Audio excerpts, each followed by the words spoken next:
so it's this really great, ebb and flow of, yes, you need to focus on sales. It has to happen first, but operations has to be that fast follow. So then you can continue to repeat the cycle and know anytime you talk to a new prospect, you know what you're going to deliver. And you can really prove that. And that's how you build an amazing referral client base. Okay, ladies and gentlemen, we can go home now because that was right there, what you just said. From a sales perspective, that is gold.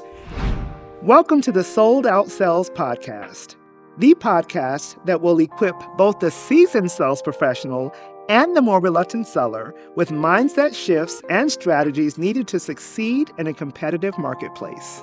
Welcome back to the Sold Out Sales Podcast. This week, we have the privilege of having one of our favorites back in the house. Last time you got to see Kendi Brown with another one of our faves, but this week we have her all to ourselves. So if you want to go back and listen to what the previous episode was about, you want to go back to episode 15, listen to that, come back over, and then hang out with us because we got some good things to talk about today. Hey, Kendi, how you doing? Tish, I'm good. Thank you so much for having me back. This is phenomenal. I'm so excited for our conversation. I'm so glad. And you know what's so funny? I think this was since I saw you last, or since you were on the episode before. It's just like I see you and I'm like, I either recognize your red hair or your walk. Or, and this morning I saw her driving and I was like, I bet that's her. Yeah.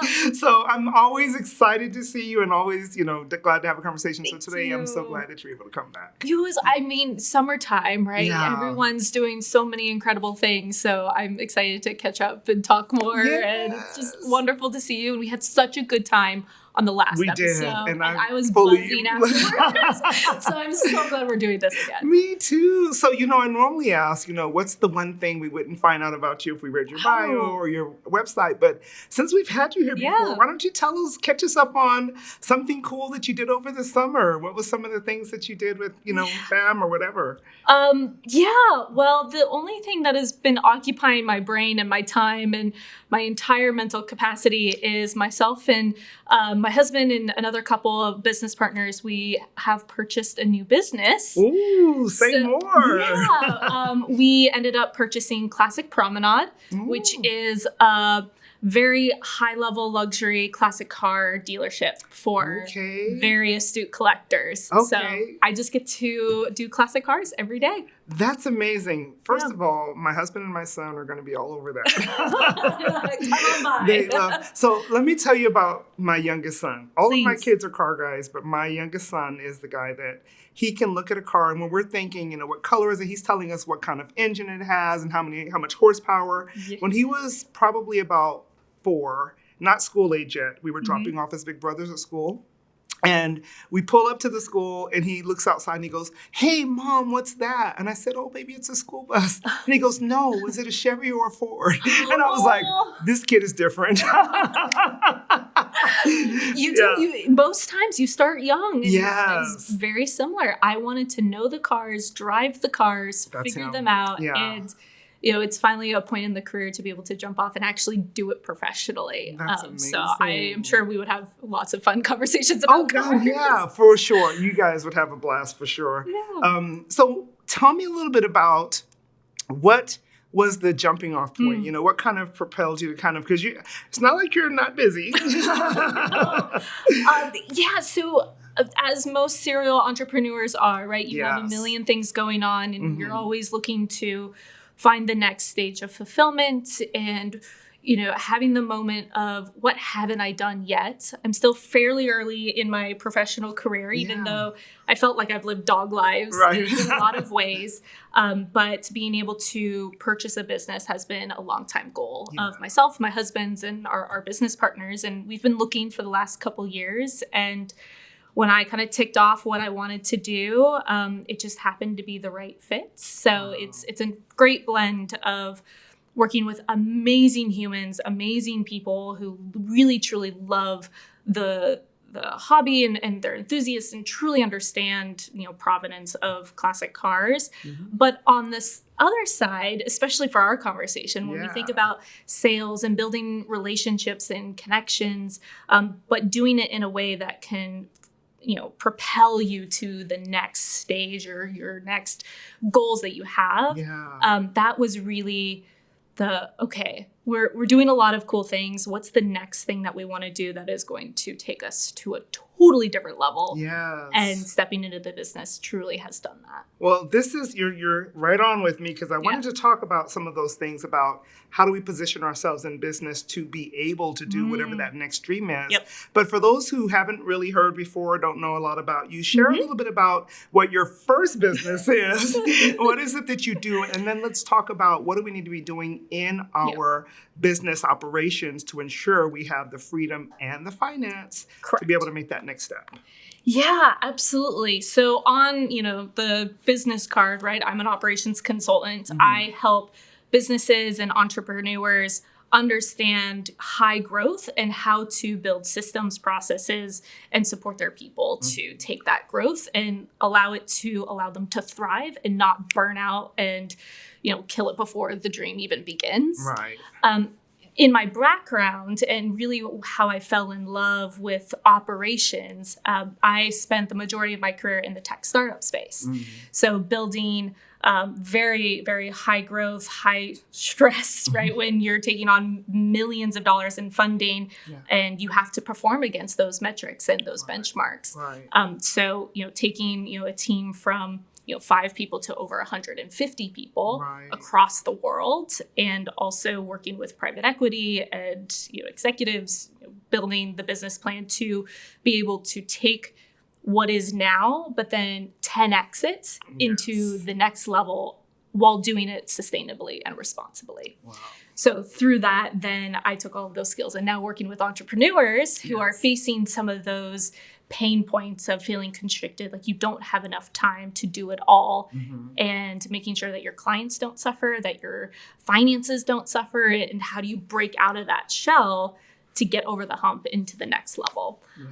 So I'm still doing operations consulting as well as the new business, and I just love talking about how to solve problems in interesting and creative ways. So this is perfect. So one of the things that I find pretty much daily in talking with my clients, entrepreneurs who need to sell, they're not always sales professionals though. Many of them are, solo entrepreneurs or entrepreneurs with small teams. And the conversation that I'm having pretty regularly right now is, okay, like we've made these sales and we have this new income, but I don't know that I'm ready to bring on a team. I don't know that I'm ready to really scale the way that I need to. And my thought is always you can't really get much further with, what you currently have. How do people go from that place of we're growing, but we need more, but I'm afraid to do more. And I don't know if I have enough money to do it. What are your thoughts about that? Yeah, it's not always easy to know what to do, right? Every business situation is unique. It has its own variables. Plus, ourselves as entrepreneurs, we have our own goals and values that we want to use. But overall, the framework that I like to use to figure out that problem is, what do you actually want? What is... You've been running really, really, really, really fast. You've been focusing on your sales. You're bringing in the business. And now what are your values? Last time we talked about core values and using that as the compass to make those decisions. So if having a very high financial profitability is key, well, we probably don't want to look at massive staffing expenditures, but potentially a software system to help keep things organized and leveraging automation. So you're not dependent on people, but you are getting time back by replacing yourself in those different arenas. And so when you're succeeding in sales, operations has to be the next follow point, and getting very clear on what is the constraining factor you're currently facing against your goals, and figure out, just don't solve all of the problems, solve the one problem and then move on to the next. Where does someone need to be in their business? What state of business do they need to be at to literally hire someone like you to bring someone in to help them with their operations? That's a great question. And oftentimes it always feels like it's never early enough. Even just having a brain to bounce things off of and getting in front of a whiteboard and talking about the surface areas of the business and what's actually holding you back from jumping forward. However, you do have to have a good sense of what your process actually is and what your product is and who you're actually serving, which oftentimes you have to answer in order to be able to bring in great sales. Yes, for sure. So having a lot of clarity on that has to happen first. You have to know what you're doing, when you're doing it, and how you're doing it. Yeah. And if there's any gaps in there, you got to get that figured out immediately. So that's when you talk to someone like me, if you're not seeing the whole picture. But then once you do have the whole picture, that's another place to bring in an expert like myself or other very much operations experts in the weeds to then drive the process forward. Interesting. I last time we were together, we kind of talked about the impact that having solid operations and that foundation laid has on your sales. Yep. If you can think of what's the one thing that the average entrepreneur, small company, is missing. So they might be making sales, but there's still things falling through the cracks. What's the one thing that most companies are missing in their operations that is probably halting them from being able to grow to that next level? Oh, that's such a good question. Yeah. So oftentimes what I am finding is you understand the process, you can do the process, but you don't actually see the process visually. Yeah. Because we're oftentimes entrepreneurs, we are great at ideas and we can see the whole picture. But what happens is if we don't have it documented in a visual workflow state, I mean, as easy as going up to a whiteboard and saying, step 1, here's a box. Yes. Next, step 2, here's a box. We often forget about the complexities and all of the moving pieces just for signing a contract. Yes. Because you have to know what the client wants, what's the details, what's the scope of work, put it in a document, download the document, put it forward. And so if you don't have all of that totally written down in a visual workflow state, you're actually hindering yourself from either delegating, from knowing what the actual problems are, and helping to educate yourself of how extensive your operations actually are. Yeah. That's always step 1. I think you're so right on because, and I'm going to tell on myself here because many entrepreneurs are kind of like high-level thinkers, visionaries, like go, right? Not really into the details. Yep. And we tend to say things like, oh, you just go do this, and this. And, that's the process. You've experienced us before, right? 100%.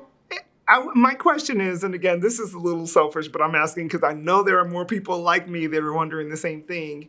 Those of us who are that kind of quick thinking, visionary, running with all the plates spinning. Yeah.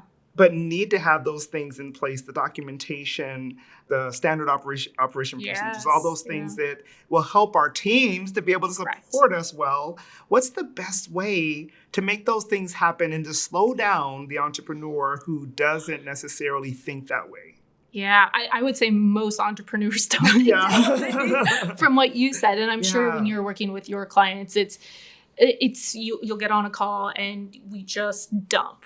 Here's all of the things and we're taking what's currently happening and then tying it to the larger vision. And because we are very visionary and we're always thinking 10 steps ahead and trying to be proactive. But you had a great term of how do you slow down? Yeah. How do you take the breath and pause?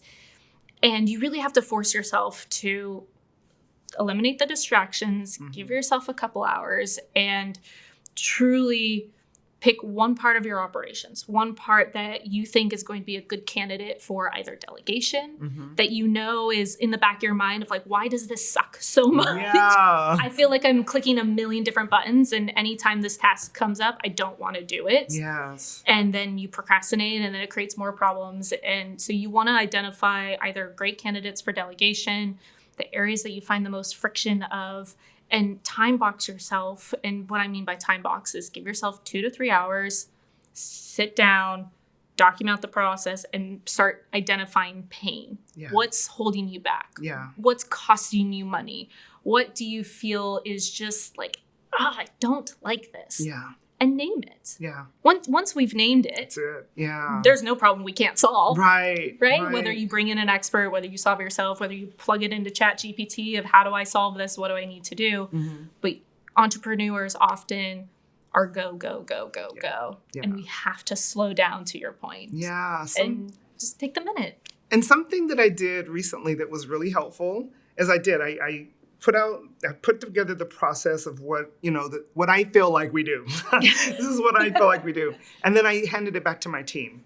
Oh, and I said, you know what, fill in the gaps, because I know me, and I probably missed some things that are crucial to getting to our outcomes that we actually desire. And surely enough, they were like, yeah, this is great. And we also, remember, we have to send this at this point. And we have to, because, and from my perspective, this is my perspective of what we do and what I play a large role in, not realizing there are some small pieces that are extremely important to getting the outcome. And most of us, I think from my perspective, I would say for many years, probably, I look back and going, why isn't this working? Well, because I didn't have another set of eyes on it. I didn't have someone else to kind of help me to fill in the gaps that need to be filled when I'm going 100 miles an hour.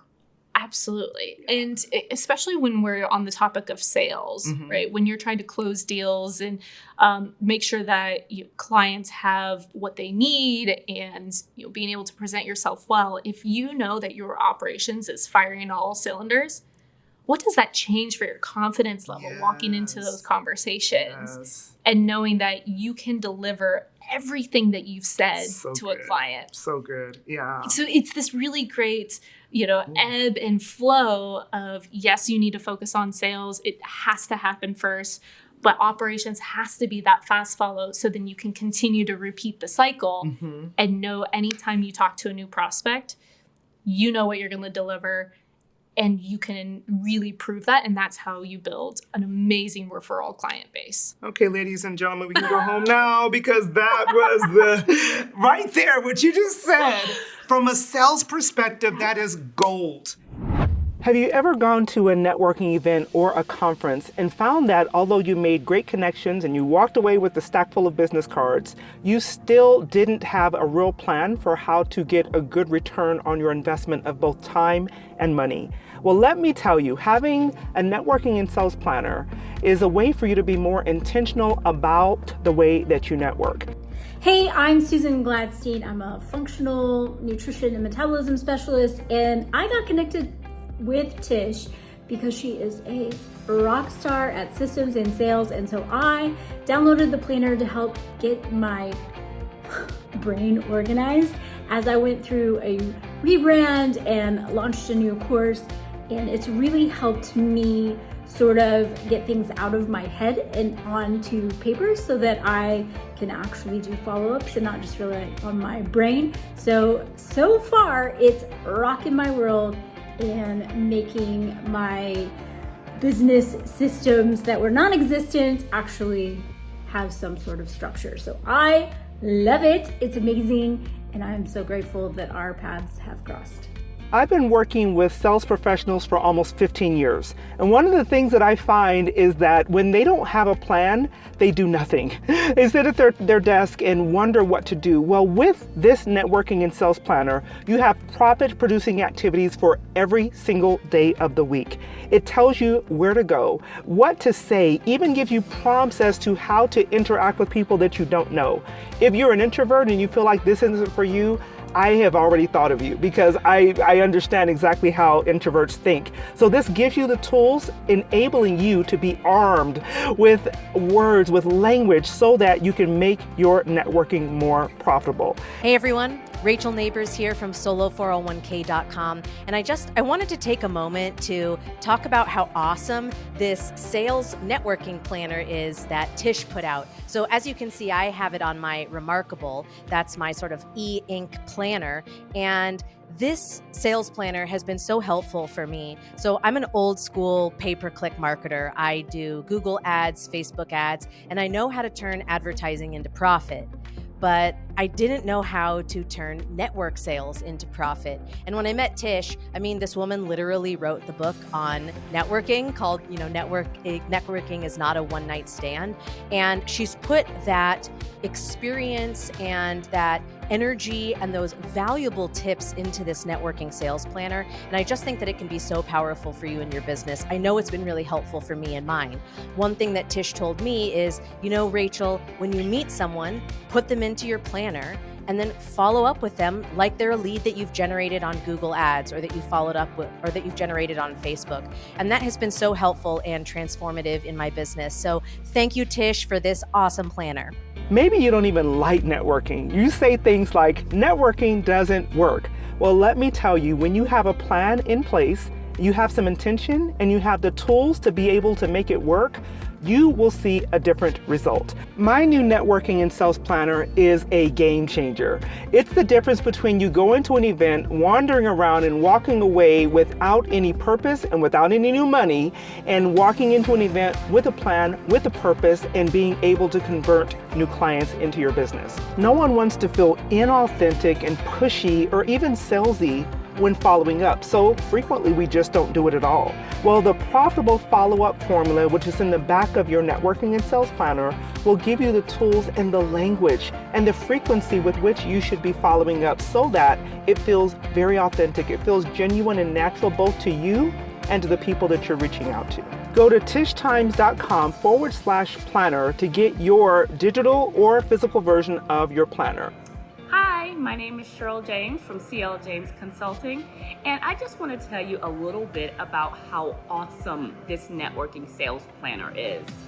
I started intentionally networking at the beginning of this year, and I have been using my planner on a regular basis, not only to get inspiration, but to track the people I want to meet and the people I have met, and to make sure that I follow up with them from week to week. So if you are looking to network intentionally and hold yourself accountable, this planner is a must-have. And once you get your planner, you'll also receive a video series that's going to teach you how to maximize your networking and how to use this planner to get the best result and best return on your investment of both time and money. If you are ready to stop wasting time with networking and turn your networking into a sales machine, then go to tishtimes.com/planner and grab your networking and sales planner. So I'm going to tell you, like, literally a vulnerable story. You just said something that's just so powerful because this is what I do, right? My whole company, it's called sales, right? I mean, that's what I do. And there was a time where I was really struggling to put myself out there, to have these conversations. I was kind of self-sabotaging a little bit and didn't know why. And when I got quiet and, took some time to really figure it out, it was because I didn't have the things happening in my operations that could sustain or fulfill what my clients needed. And so there was somewhere on the inside of me trying to save me from overselling and not being able to deliver because I didn't have confidence in what was happening behind the scenes. So if you're listening, listen to this. If you don't have someone like Kendi, you need to get someone like Kendi because it'll help your sales confidence to know that all of these other things are handled. I can take care of my clients. I can sell with confidence because I know when they get into our hands, we're going to be able to really take great care of them. That right there is the answer to most salespeople's concerns, to be honest with you.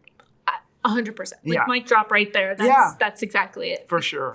Because if you can walk into the door with confidence and with the knowledge that you're going to deliver exactly what you said and protect your brand and your reputation, and frankly, then that's going to allow you to increase your prices and your offerings. For sure. But you have to have the machine behind the sales lens to deliver on your promise. And I feel that's why so many entrepreneurs struggle once they start to be successful, is they don't know how to build the machine in the way that best fits their business. Yeah. You can't find something that's cookie cutter. You can't find a formula on the internet. Business is so variant. You really do need somebody to stand next to you, look around you and say, here's how we built the engine. This is where you get started. This is where we go. I've started telling clients when I was speaking in North Carolina a while back, and I was literally like, you know what? We don't need to set more goals. We need to set systems. You know what I mean? Because I think we set all these goals and, someone like me, I can sell all day long, but if I don't have the system, the machine to take care of all of what I've promised and said, and it all sounded good from the stage, but now what, right? But it really made sense to me. It's like, we're setting all these great goals and we have these wonderful whiteboards that are filled with all of the KPIs and all of those things, but if we don't have this system to support it, it's all for nothing. And I love what you also said. I shared this on a coaching call yesterday because we're reading 10X is Easier Than 2X by Dr. Benjamin Hardy and Dan Sullivan. So the thing that he said was, look at your business and see what 20% of the things you're doing that really help produce 80% of your results. And that's the thing you love. That's the thing that really gives you the majority of your results anyway. And then delegate the rest. And I was like, brilliant. But I think what you're saying is, find those things that are in your business that are, you said, candidates for delegation. And then figure out how to do that. So I want to actually, there's some questions I have for you, Kendi the person, not just business. I got to get to those. But before we jump to those, how do we, when we're especially short-staffed, we don't have a whole lot of time happening, and we're the one that's, because if all you moms out there would get this, sometimes it's easier just to do it than to teach someone else to do it, and that's not the best way to lead, of course, but that's what we're normally doing. How do we see that there's candidates for delegation. We know that we are probably focusing on the thing that's making us the least amount of money because it has to get done. So once we identify the candidates for delegation, how do we actually make that next step to make that happen? I am so happy you asked this question. I was going to comment that we often find that folks are shouting at us. All the ads, all the stages shouting, delegate, delegate, delegate. Yeah. But how do you do that? Oh, God, please tell, because I know there's lots of us that are like, what? Right. It's not as easy as finding. So there's a few options, right? You either find a right-hand person that has the upper skill set that can critically think and be very proactive and understanding your brain, or you find team members that are very action-orientated. Once they have the direction, they will go and execute that. But if there are nuanced situations that require more judgment calls, it's going to come back to you. So when we think about those two perspectives, that's where my brain goes. Is this task something that can be systematized? There's very limited nuances and can just go and get done. Great. Is this something that requires judgment calls? And do we feel like this is going to be a scenario by scenario basis? When we're thinking about candidates for delegation, we often think that the harder stuff is probably where you want to add more bandwidth to. Well, you probably want to start with the easy stuff too. So I have, there's a matrix of, high impact versus high effort. So if you can delegate the low effort, high impact, meaning very clear step-by-step process, for example, creating a proposal or a contract, right? You have all the details. You just need somebody to fill it out in your template. Great candidate for delegation. So knowing that it is in a box, there may be a few different questions, but that is a great place to start, is finding the things that are simple to follow, and you bring on the right person who can follow those, whether it's a VA, whether it's an operations manager, that can give you, more bang for your buck. But you do not want to pull them into the world of needing judgment calls and critical thinking. That is not their skill set. That is not what they're best at. That is the biggest failure that I find in delegation. Putting the wrong person to the wrong problem. I see that so often in the sales team as well, because frequently people think that one salesperson is one size fit all. And in all honesty, there's not. And there was a time where I came up in the way where you did it all because that's what you were told to do and you just did it. But I'm finding now that if we're not careful and we just kind of say, okay, you were hired for this, go do this, and that's not their skill set, then we're getting disappointed. We're ending up letting people go and not realizing that they are in sales, but they're really good for sales research. They're really good for appointment setting. They're really good for closing. There's a multitude of positions, and I think a lot of people miss that as well. So, Kendi, let me ask you this, because I know that your business has grown substantially, but I have to imagine that you still have some sales conversations in your business. Am I correct? I do, yes. So tell me, and this is kind of like tell it all type of thing, what would you say is the most interesting or unconventional sales conversation you've ever had that actually turned out well? You know, maybe it went a little crazy for you. Sure. It's like, how in the world do we pull that off? I don't know. Can you think of anything that kind of stands out for you? You know, I would have to go through. It's always very surprising to me who can quickly grasp operations. And it often surprises me when I think it's very complicated and there's a lot of moving pieces. But for a client that I had, he had went through trying to implement a sales system, Go High Level. You're probably familiar. On the surface, it seems simple, but when you start to go behind the scenes, it's very layered. There's a lot of different levers to pull, system to design. And he got to a point where he's like, I don't want to do this. Why do I have to keep pushing buttons and doing things? And, he was looking at, bringing on an engineering team and, going through all of that. And within 30 minutes of a conversation, all I heard was, you know what I do, you see me who for I am, and you understand my vision. I don't care what the project is, we're going to do this. Wow. Because all I did was I listened to what he was facing. We didn't even talk about operations. We just, what are you here to do? What are you trying to bring for impact? Who are the people that surrounds you? And where do you want to go next? Yeah. He knows my resume and my criteria, but just because I took the moment to not even talk about my business, but to just be interested and see him for who he was, like that, it didn't even matter what was next. And that was the oh, okay, I don't have to jingle all of the cool features and things that I do. And that was a great testament about caring about the person in front of you. Yeah, so true. And I think that specifically, I think LinkedIn is probably the biggest culprit, but I think on mass, a lot of salespeople, they miss that. And I say on LinkedIn because people go right into your inbox and like, hi, my name is, buy my stuff, opposed to, hi. I'd love to learn more about you, and really slow down the process to understand someone. So that's fantastic. Next question, what about your biggest sales flop? What's one that you're wishing you could kind of go back and do it all over again? So biggest sales flop, I would say it was not in my niche.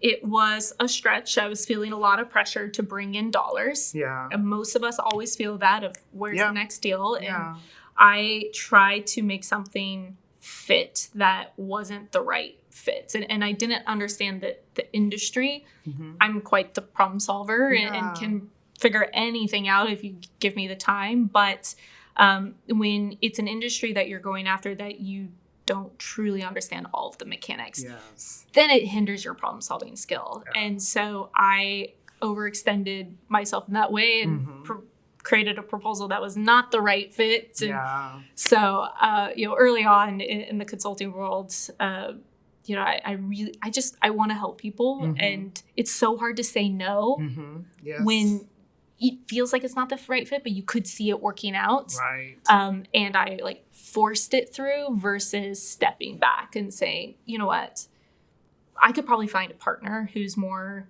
knowledgeable in this area or can be more of a outside consultant versus forcing the in the weeds project for this particular client. So not recognizing, coming back to my values, to my niche, to my who am I serving, what am I going to do, created a quite little big flop. Yeah. So, good learning lesson. Been there, and I'm sure many of us have, and I probably have a few of those myself as well.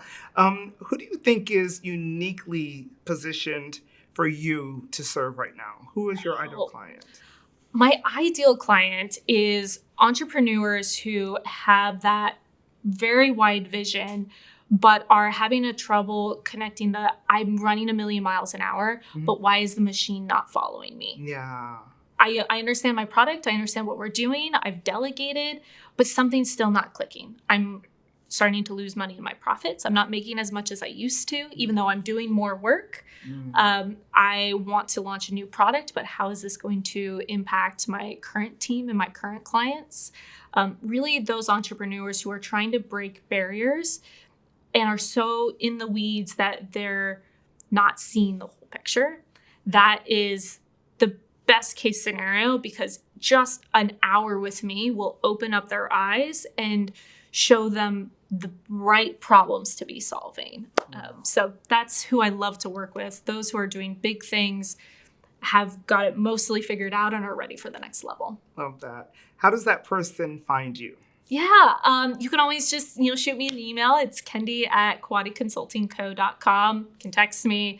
I think my phone number's on my website, quadiconsultingco.com. So you can book, call, reach out, whatever way is preferable for whoever wants to talk with me. Wonderful. Well, we'll make sure that information is also in our show notes so they know how to spell Kwadi. Yes.